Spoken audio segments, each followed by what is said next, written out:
guys, I'm your host, Tara A. Devlin, and welcome to this week's episode of Kowabana, true Japanese scary stories from around the internet.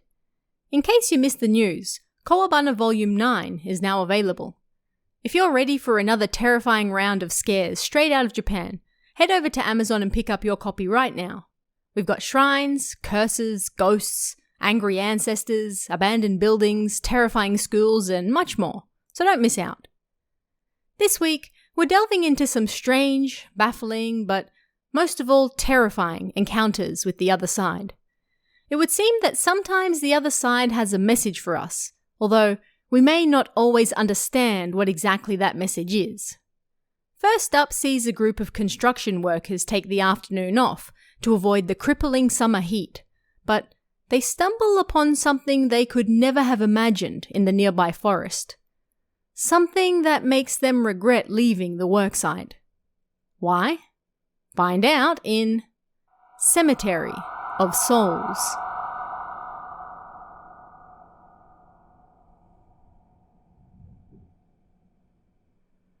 I was going to take this story to the grave, but on the other hand, I hope that by telling someone about it, someone will be able to tell me what on earth that thing was that I saw, and I can make some sense of all this mess. I'll do my best to convey everything as truthfully as possible, but out of consideration for the companies we've worked with and the locals, I'll do my best to not give specific names and places. To start, some details. I'm in my 40s and work as an official in a job related to mountain tunnels in Nagano. This story also takes place in a virgin forest with a habitat of mountain hawk eagles, and the location of a terrible tragedy in Japan's past. You'll understand later. Some of the people involved include a university rugby dropout, a university sumo dropout, who looks just like Agonashi Gen from Young Magazine, and a certain substitute for a J-League team. He's pretty fast. That's all. It took place during midsummer, in August, at around 3 p.m. under the blazing hot sun. It was very bright, even in the forest. As for what we saw, I really don't know how to describe it. If it were a ghost, it would be see-through or have no legs or something, right? The company, the prime contractors must have known something. Their day rates at the time were pretty damn good.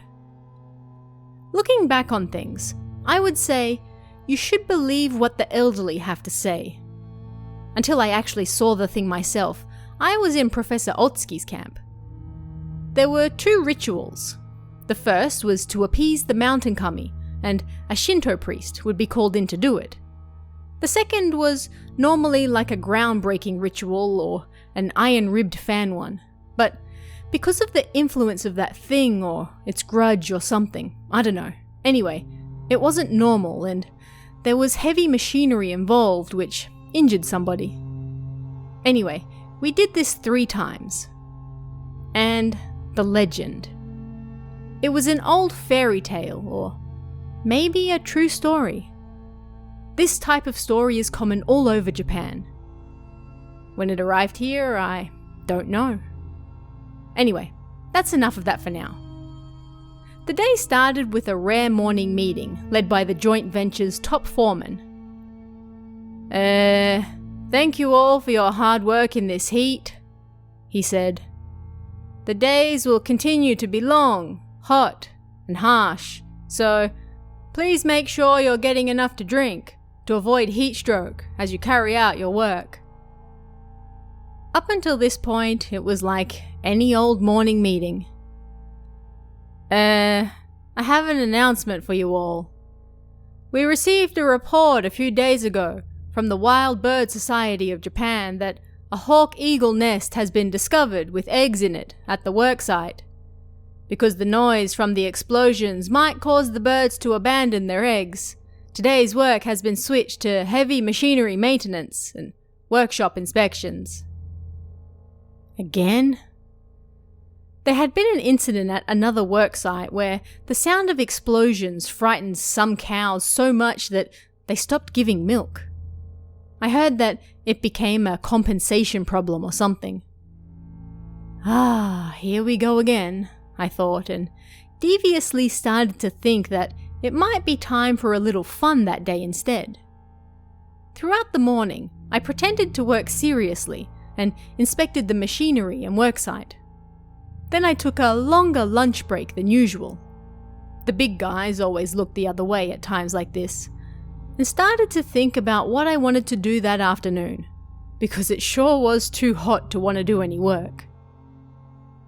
Let's go find some matsutake mushrooms, one of the big guys who had formerly dabbled in sumo wrestling suggested.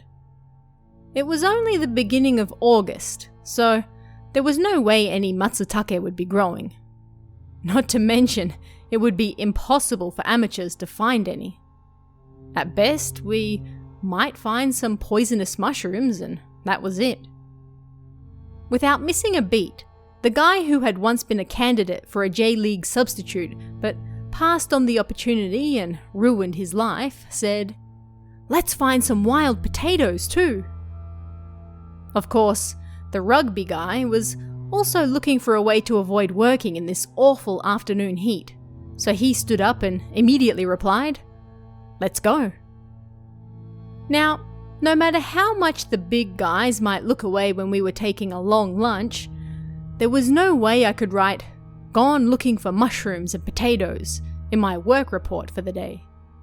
I wanted to go, but I couldn't think of a good excuse that would let me go. I had never regretted not studying more as a child in my life than in that moment. There's a saying that 3 heads are better than 1, but even with the 4 of us, the types who were more likely to sit around and start a mahjong game than anything else, we hit upon a brilliant idea. "Gone to inspect the site," we wrote on the report sheet, and after our 2-hour lunch break, set out into the virgin forest like we were on a big expedition. If your hobbies include mountain climbing, or you're a professional climber, then you would know that trying to walk through a virgin forest on a mountain without any trails or animal paths is a bit of a struggle, even for mountain men like us. Stopping every 20 minutes for a cigarette break, we made our way towards the area full of poisonous mushrooms and such. Naturally, we didn't find any matsutake mushrooms, or even any poisonous ones.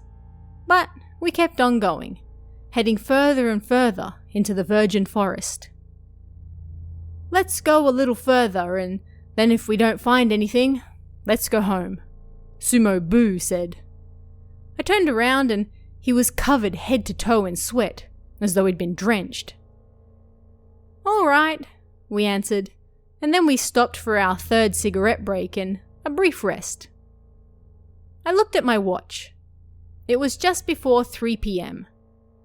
After our break, the wind changed directions and I could smell the faint scent of animals in the air. "I'm gonna go check it out. Wait here," Rugby Man said. "I'll go too," J-Leaguer replied. I was impressed by their endurance. They sure didn't seem human, and neither did their faces. "Found something!" I heard a voice and turned to see Sumo Boo tottering away. As expected, we found a mud pit, the place where wild boars lay down in the grass and mud to sleep. I felt an odd sense of satisfaction finding this mud pit and completely forgot about our original goal of mushrooms. And, if we turned back now, we should get back to the worksite before the end of the day. As we turned down the path to go back, we hadn't gone very far, we noticed a man leaning against a large tree. He made no attempt to let us know he was there. He was an old man, around 185 centimeters or so, and wore a pure white kimono. There was no way. We might all have been fools, but we were still professionals, and there was no way not a single one of us hadn't noticed him. There was just no way. If something is alive, then it should give off some signs of life, right? There was no way. Who the hell was this person? Just no way. Why on earth was an old man all the way out here? Seriously, no way. Did he have legs? Yes. He wore pure white Japanese socks and straw sandals too. This sudden and very unexpected sight made my heart race and my chest hurt. I tried telling myself to calm down and first ascertain what we were dealing with. I pushed the fear aside and forced myself to think with a cool and calm head. What on earth was going on? I remembered the next few minutes were like watching a slow-motion video, with this unexpected event flooding me with endorphins and adrenaline, causing my heart to race and my brain to spin. Suddenly, I remembered what happened when we first arrived at this new worksite. I dropped by a liquor store to buy some beer and shochu, and the old lady inside was like, "You guys are working over there, aren't you?" She whispered it like she didn't want anyone else to hear. I thought she was trying to say that it must be hard having to work in the mountains so far from civilization, so I was like, well, I have to make money somehow. It wasn't until much later that it became clear that over there held a very different meaning for her. I almost regained my composure for a moment, but then I was like, look again, closer. What on earth is going on right now? Sort it out. Then I told myself over and over that I had to make the right decision to get out of this strange situation. At some point, without realizing it, I had taken on a stance that was ready to either defend myself or go on the attack. I stared at the old man. There was about 4 meters between us. The old man in his pure white kimono stood ramrod straight. He had legs. I could clearly see them. He was wearing white socks, like the type you saw in old TV historical dramas. His hair grew down to his waist, and his face was covered in white paint, like Shimura Ken's Baka Tono-sama. His gaze was fixed on a certain point, but it wasn't at us. Was this old person actually a man? Or were they a woman? I couldn't tell. Depending on how you looked, they could be either. They wore an old straw hat on their head, like you often saw in historical TV dramas, and they were tall and skinny, like that comedian from Ungirls. Was this old person alive? If so, they had to be breathing, right? Look closer, focused on the chest. The old person didn't appear to be breathing. So then, was this thing in front of me a doll? Did such a realistic doll even exist? Did some Hollywood makeup team leave it out here as a prank to scare us? Nonsense. There was no way. I refused to believe it. So then, what on earth were we looking at? What the hell was it? Was this a daydream? A regular dream? Could dreams even feel this real? I didn't know. The only thing I did know was that I was scared. My heart was pounding so much I could hear it in my ears. My chest hurt. Was I going to die of a heart attack right here and now? No, I couldn't. My wife and children would be sad if I died. So then, how was I to get through this? I wanted to run away. I wanted to get away from there as soon as possible. I wanted to flee at full speed, but I couldn't even take a single step. It was like if I moved a single muscle, then the old person would see me. Plus, if I turned my back on this thing that looked like an old person, then they might attack me from behind and I'd never escape. The thought was terrifying. Hang on, what were my buddies doing? While staring at the old person with my right eye, I turned my left to look at my friends. My eyeballs moved just like a chameleon. Was this the ultimate human form? It was like, once reached, the body would do what it needed to protect itself. If I tried to do it again, it would no doubt not work. Rugby Man stood frozen in place, body ready to tackle. Sumo Boo also stood frozen at the ready, in position like a sumo wrestler. And J-Leaguer stood behind Boo, so I couldn't see him very well. I looked at the old person's face again. I couldn't tell if they were a man or a woman, but their face was deeply wrinkled. It was a handsome face. I had heard that the kami-sama of the mountain was an ugly woman. That was why, when I first entered here, I left offerings to the mountain kami-sama of sake, vegetables, and fish. When it came to fish, stonefish were traditional, but these days sea bream were becoming more common. So then, this wasn't the mountain kami-sama. My brain started spinning faster, asking more and more questions and answers. I wanted to go home. I wanted to get out of there that very instant. I wanted to run. You can call me pathetic if you want. So, what would be the best way to escape? I had to think carefully. More and more time passed as I debated how to deal with this thing I didn't understand. It was going to be evening if we didn't do something soon, and could I really hang around this creepy forest in the dark? No way. Unthinkable. So then, I had to do something, and fast. In the world of TVs, movies, and novels, this would be the part of the story where I sacrificed myself to save my friends. But there was no time for that. And then it hit me. I should pray. I turned towards the old person who I didn't know was alive or dead and prayed. I wasn't really a believer in anything, so there was no way for me to chant any Buddhist scriptures or anything. I prayed for him to eat Boo instead. After all, whether it's beef, pork, or fish, the tastiest meat was always full of fat. Nasty, right? I prayed with all my might, but it was no use. Nothing changed. Rugby Man charged. It looked like he was running straight at the old person. He actually did it. That right there was a man. He cared nothing for his own safety and was trying to save us. I'd never be able to pay him back for his actions before I died. Wait, no. He was running off and leaving us behind.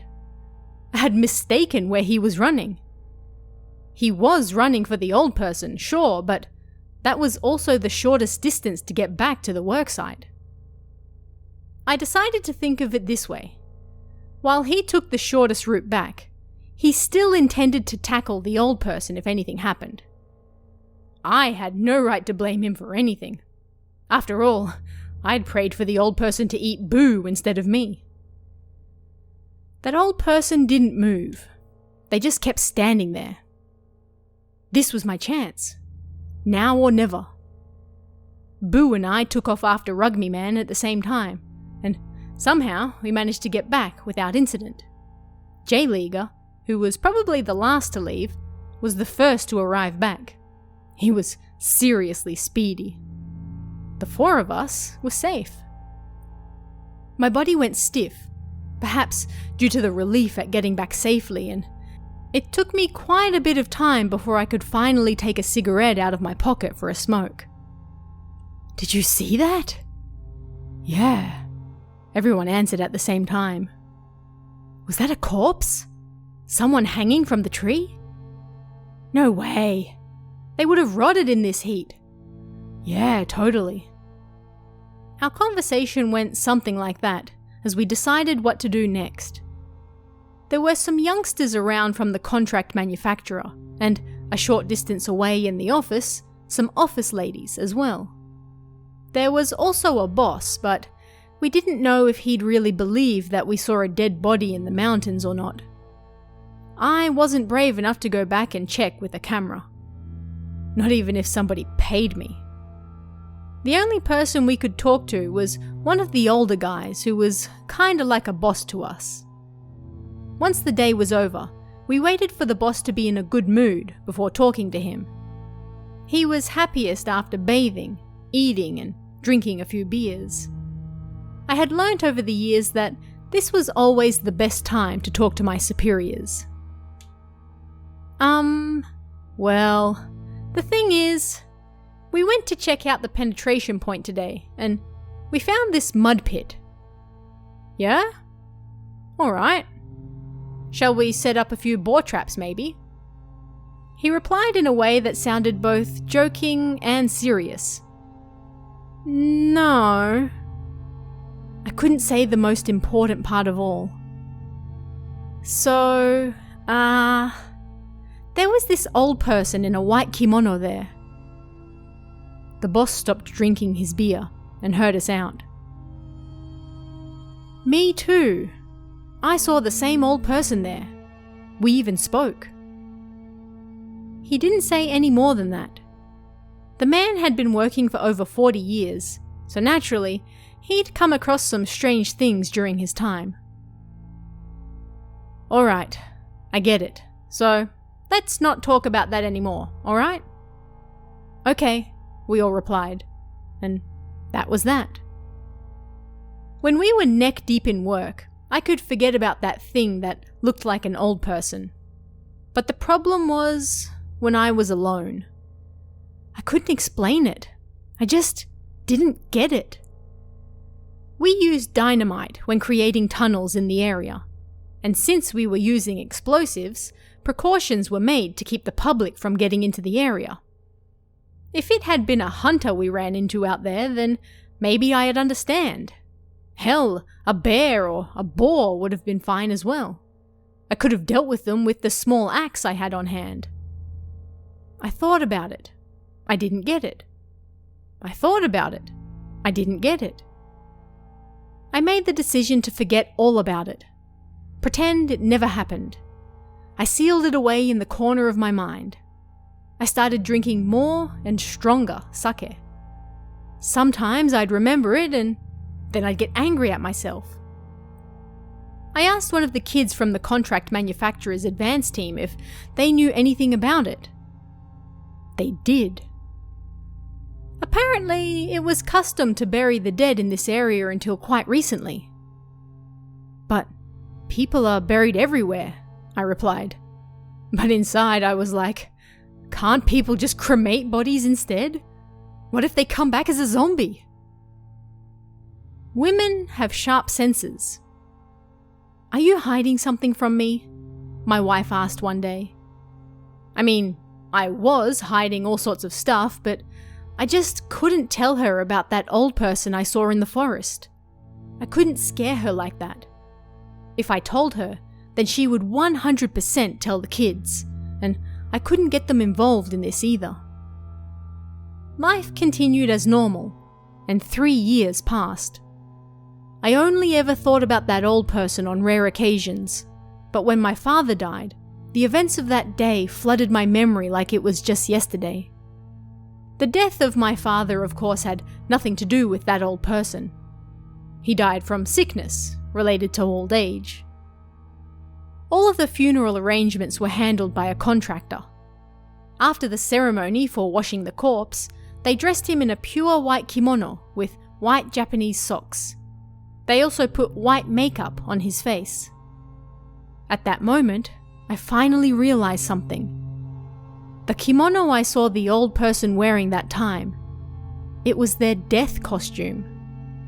And the makeup was death makeup. But why did I see an old person in a death costume and makeup in that place? The forest.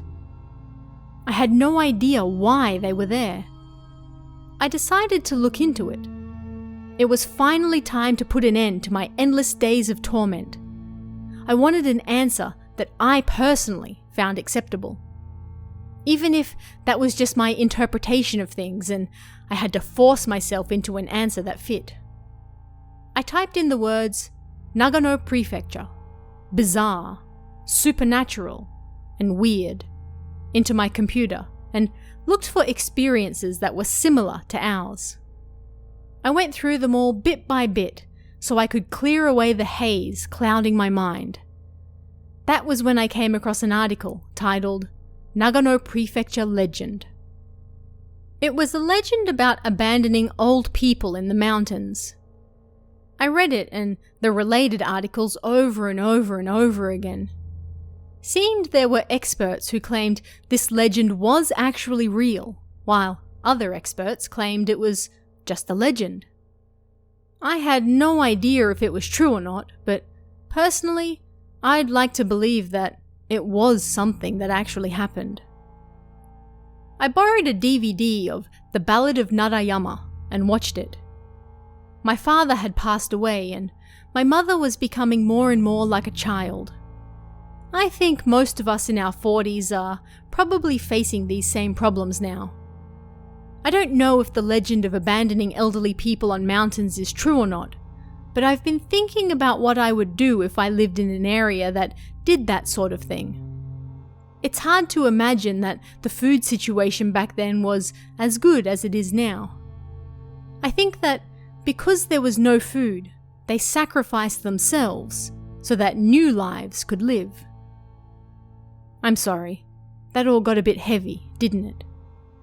If the rules or customs of my village demanded that once I got old and if I was still in good health, that I must choose my own death and enter the virgin forest away from the eyes of others, finding a heavy branch to support my weight, and then...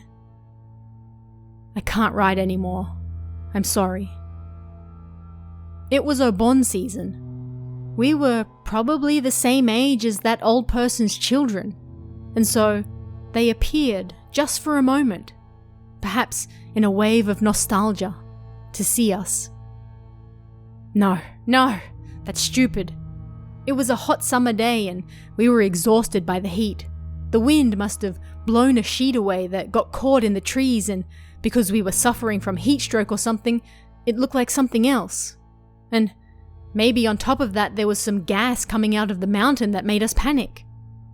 I mean, ever since we were kids, we were told that spirits are like half a body, part of a body, half see-through. They have no legs, etc. I don't care how it sounds. There was no way a ghost would appear so fully like that. One last thing. Before all of this, I was definitely in the Professor Otsuki's skeptics camp. But after seeing that old person, I'm definitely in the supernatural might be real camp. These days, I'd probably even believe in the abominable snowman, haha. Next, a young man starts dating a woman who can see ghosts. In fact, her powers are so strong that even just standing near her will allow you to see them as well. But when they go for a drive one night and happen across something strange out in the countryside, well, find out what happens in Girl Who Could See Ghosts.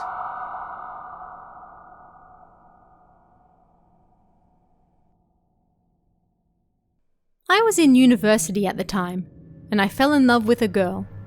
She was someone I met at my part-time job.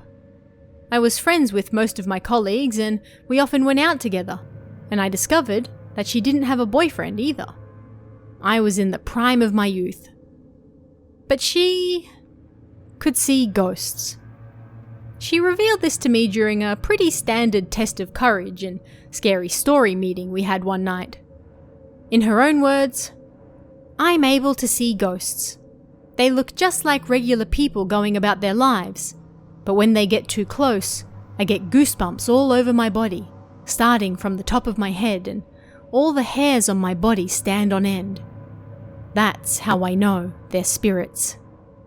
She scratched her head and came away with a few long black strands of hair. It looked to be quite a bit though, and we all got worked up. Even people who can't see ghosts can apparently see them when they stand near me, she said, continuing her excitement.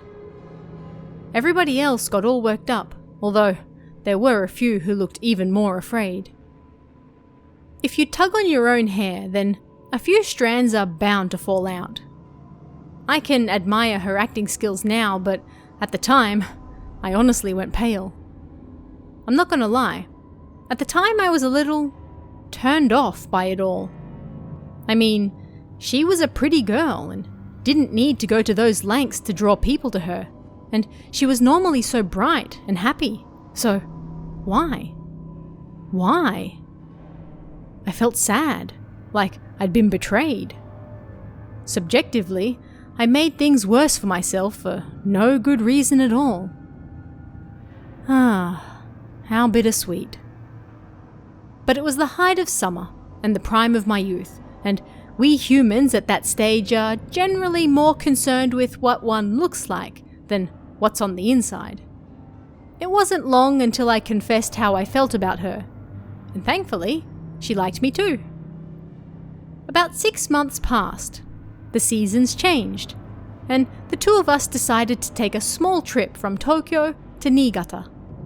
Being that we were students, we took the back roads rather than the expressway to save money, and the two of us enjoyed our time alone together on the long drive. But maybe it was a little too long, because she got car sick and soon huddled up in the passenger's seat. It was around 9 p.m, and we were driving down one of those 1.5 lanes you often see in the countryside. There were almost no people or other passing cars, and we were surrounded by nothing but rice fields. Pitch black darkness surrounded us. I turned on the car's high beams, occasionally checked on my girlfriend to see if she was okay, and was looking for somewhere for us to spend the night, when suddenly a figure appeared on the road in front of us.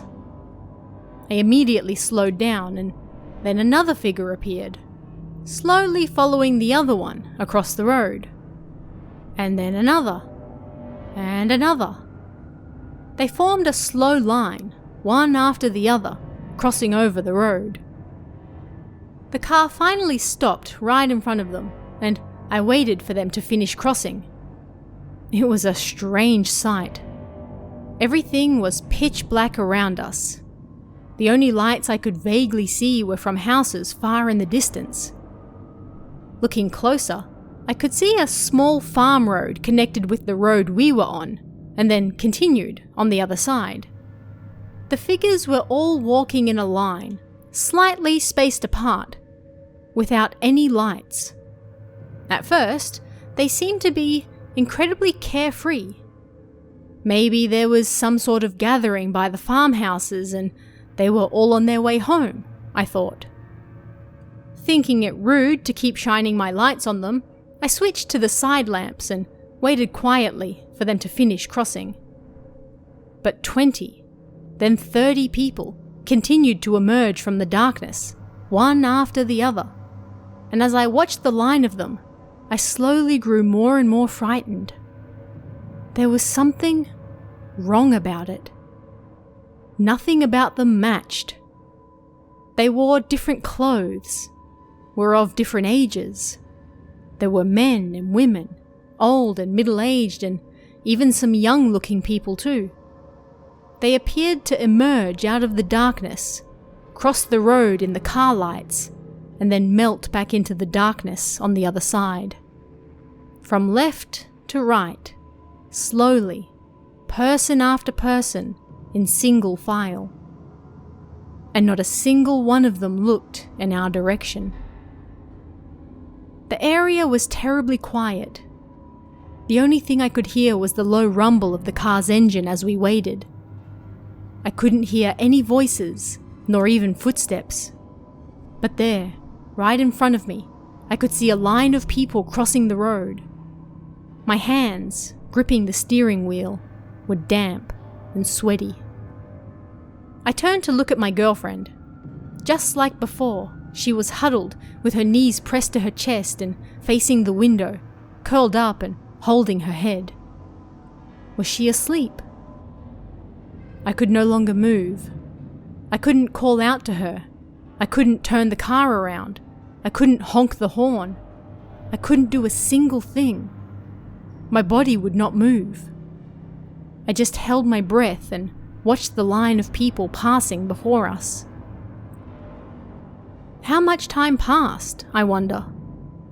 By the time I realized it, the line of figures had stopped. I guess close to 100 people must have crossed in front of us by then. Holding my breath, I slowly turned the car lights on to check. The road spread out straight ahead of us. I could definitely see the narrow farm road too. There were no figures on it. I tried turning the high beams on again. There really was nobody there. I took a deep breath and then slowly let it out. I put the car into drive and then looked to the side. My girlfriend was looking at me. Trembling, she said nothing and held out both hands towards me. They were full of clumps of hair. We immediately took the expressway back to Tokyo. It was midnight by the time we got back, but how bright Tokyo was. The two of us went to a family restaurant, called our friends, and then summoned everyone who was free. It turned into an unexpected mixer with several people who met for the first time there dating later on, but the two of us ended up parting ways 3 months later. The two of us never once spoke about what happened that day. I don't know what she's up to these days either, but I'm sure she's living happily ever after. When his grandfather passes away, a young boy visits his house/restaurant with his family for the funeral. Once the funeral is done, most of the family's relatives decide to spend the night. But something's about to occur that will make them question what's real and what isn't. Find out why in Store Bell That Shouldn't Ring.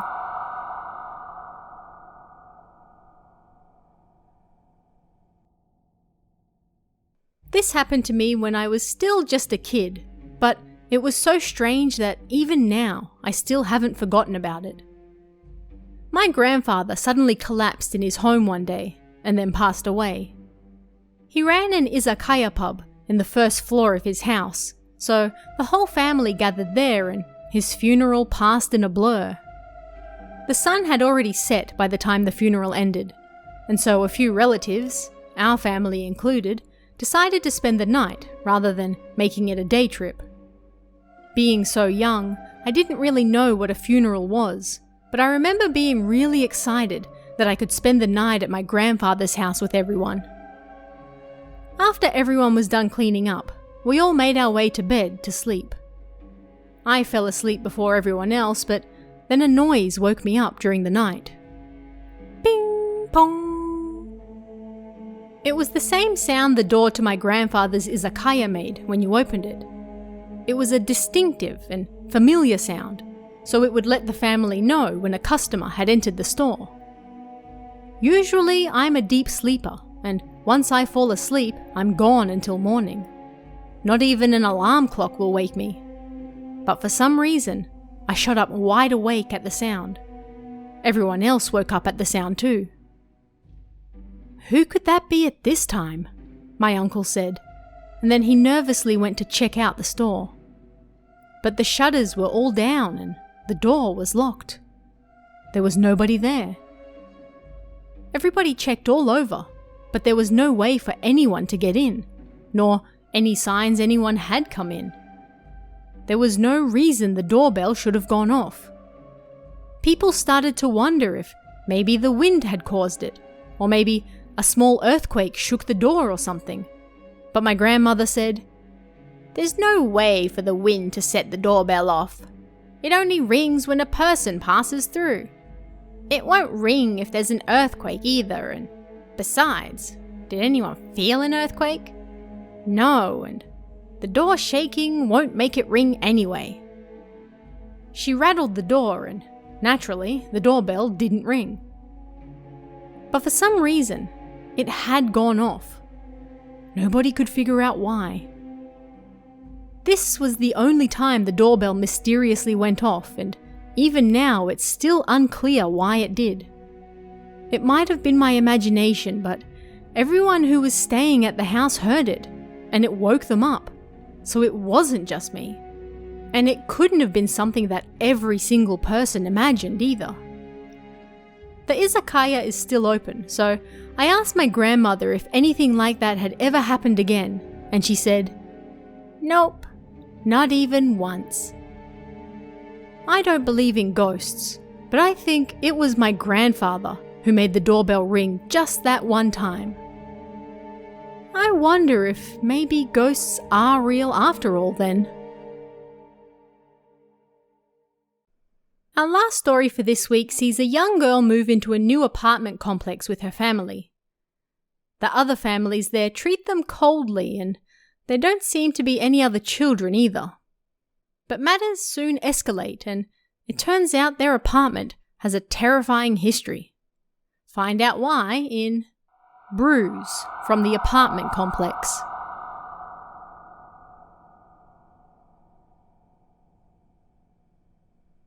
When I was just a kid, we moved into a large apartment complex. I remember my parents were really happy because the rooms were bigger than our last place and it was cheaper as well. It was a large building, but oddly, I don't remember playing with any other nearby kids. On the contrary, when we were on the complex grounds, I was terrified and felt like somebody was watching me. It felt like everyone in the area was always watching me, so I'd rush back to my room. After only a few days, my mother started to complain that the people in the complex weren't very nice, and she didn't like them. But their prayers had been answered and they'd won the luck of the draw to get this place, so she decided not to think about it and figured she'd get used to it in time. Neither my mother nor I had a single friend in the building, and although we weren't bullied or anything, we didn't feel very welcomed or at home either. One day, when I was walking to the park downstairs, I overheard a few of the housewives from the complex talking. "That family still hasn't moved out yet. They sure are tough, huh?"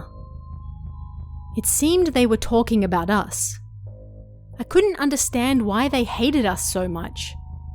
I told my parents about it and asked them, "We haven't done anything wrong, so why are they like this?" My father gave an unexpected answer. "It's not us they hate." "You really don't care?" I couldn't make sense of what he was saying, but he continued. "Seeing all of the strange things that happen almost daily here, I decided to look into it. Turned out there was a family murder-suicide in this exact apartment. Apparently a couple with a child lived in the apartment before us. The father stabbed the mother and daughter to death before hanging himself. You never said anything and you never seemed to see anything, so we put up with it so you could go to school here," my father said. "We can hear the mother and daughter's screams every night, around 2 a.m. When I looked closely at my father, he looked exhausted. Then I realized something. When I woke up during the night, I could always hear what sounded like a couple arguing somewhere nearby. I thought it was just another family having a midnight argument, but it sounded like it was right in my room, followed by the terrified screams of a mother and daughter. After discussing it as a family, we decided to stick it out until I graduated from elementary school. But just a few days later, I noticed a thin red bruise developing on my stomach. At first, I thought I must have bumped into something, but as the days passed, the bruise got worse. Scared, I told my parents, and when I showed it to them, my mother said, "It looks just like a knife wound." At that moment, my father screamed and his face froze. Yeah, the daughter that lived in this house before us had been stabbed in the stomach by her own father. We decided to move right away. I don't know what that girl was trying to tell me by making that bruise appear on my stomach. The redness of it was so bright and looked just like a fresh stab wound. I was too scared to check if the location of the bruise was the same spot as where she was stabbed. But even now as an adult, that red mark on my stomach is still there. A massive thank you and shout out to this week's Cummy Tier members, Jojo and Baked Beans. It's thanks to your support, along with everyone else, that I'm able to keep doing this show, so thank you very much. Don't forget to pick up Kowabana Volume 9, available on Amazon right now. And visit our newly revamped merchandise store at kowabana.store. And if you'd like to chat about this week's stories, come and join us in the Kowabana Discord. You can find that link in the description or on kowabana.net. You can also check out our Patreon at patreon.com/TaraADevlin for exclusive bonus stories and extras, or our YouTube channel at youtube.com/KowabanaJapan for all sorts of Japanese horror you won't find anywhere else. Thanks guys, stay safe, and I'll see you again next time for even more Kowabana, true Japanese scary stories from around the internet. Want even more scary stories?